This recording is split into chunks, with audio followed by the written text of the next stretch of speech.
Assalamualaikum warahmatullahi wabarakatuh. Pada praktikum kali ini, kita akan membahas mengenai kontrol putar kiri dan kanan. Untuk tujuan praktikum sendiri, yang pertama, membuat rangkaian pemrograman dengan diagram tangga atau ladder. Yang kedua, memahami masing-masing komponen yang terdapat di dalam program PLC. Dan yang ketiga adalah menjalankan dan memprogram PLC menggunakan software Zelio Soft2. Sebelum memasuki praktikumnya, untuk awalnya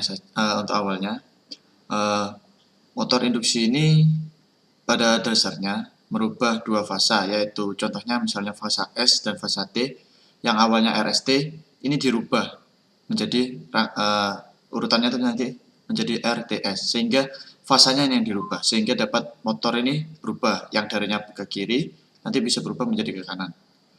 Dengan berubahnya ini ke arus menuju kumparan motor 3 fasa akan mempengaruhi medan magnet pada motor. Nah, medan magnet ini nanti yang akan merubah arah putar dari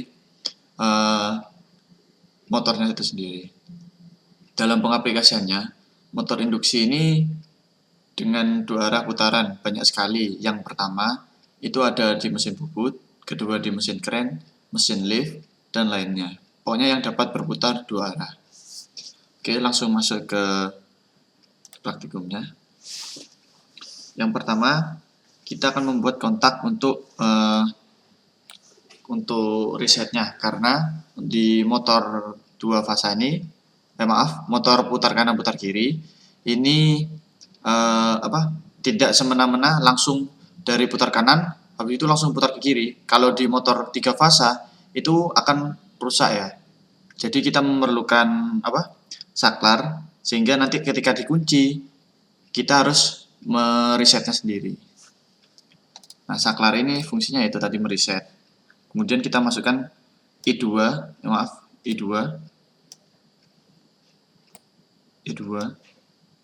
di sini saya anggap sebagai putar kanan dan I3 sebagai putar kiri. Oke. Kemudian kita masukkan outputnya. Outputnya berupa Q1 dan Q2. Oke.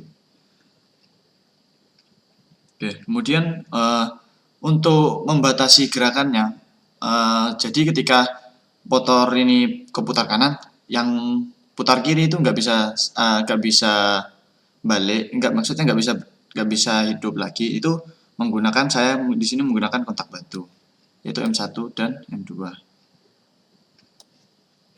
Nah, di sini fungsi dari M1 dan M2 adalah untuk membatasi gerak dari motor. Ketika jadi sudah putar kanan, maka ketika Q1 yang hidup, jadi Q2 ini nggak bisa hidup karena dibatasi di sini nantinya. Di sini saya ubah menjadi normally close. Kenapa? Jadi ketika M1 ini menyala, maka ini akan normally open. Ini posisinya kebalik, jadi M1 yang di bawah dan M2 yang di atas. Jadi posisi M1 ini di bawah sini, berkebalikan ya. M1 di bawah, jadi yang M2 di atas. Oke. Kemudian kita pakai juga di M1. Ini fungsi M1 yang di sini itu adalah untuk penguncinya. Sedangkan yang M2 ini adalah untuk pengunci juga. Penguncinya untuk M2 ini pengunci yang bawah, sedangkan M1 pengunci yang atas. Oke, sudah selesai. Kemudian akan kita coba. Kemudian di I1 dan I2 kita simulasikan. Kita run. Nah, ketika kita lihat ketika I2 saya tekan, maka M1 akan menyala kan ya. Nah, di sini nanti akan terbuka. Sedangkan Q1 langsung menyala. Oke. Ketika saya tekan I3. Nah, ini sudah menyala. Tapi di sini kenapa mati? Karena yaitu tadi di M1. Di M1 ini terputus. Nah, sedangkan ketika kita ingin mematikan ke I2, kita pencet ini nggak bisa. Kenapa? Karena itu ada rangkaian pengunci yang mengunci untuk tetap putar ke arah yang diinginkan. Misalnya yang Q1 ini putar ke kanan, yang Q2 ini putar ke kiri. Jadi ini arah Q1 ini tetap putar ke kanan.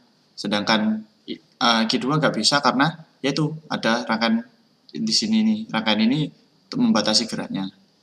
Oke, yang fungsinya I1 sendiri adalah untuk meresetnya. Nah, seperti ini. Maka ini akan kembali ke keadaan seperti semula. Ketika I3 ditekan lagi, nah ini akan menyala. Nah, yang di sini ini akan normally open. Sehingga ketika I2 ditekan, tidak akan menyala. Oke. Mungkin cukup sekian dari praktikum bab 5 ini. Kurang lebihnya mohon maaf. Untuk tabelnya nanti akan saya lampirkan di akhir video.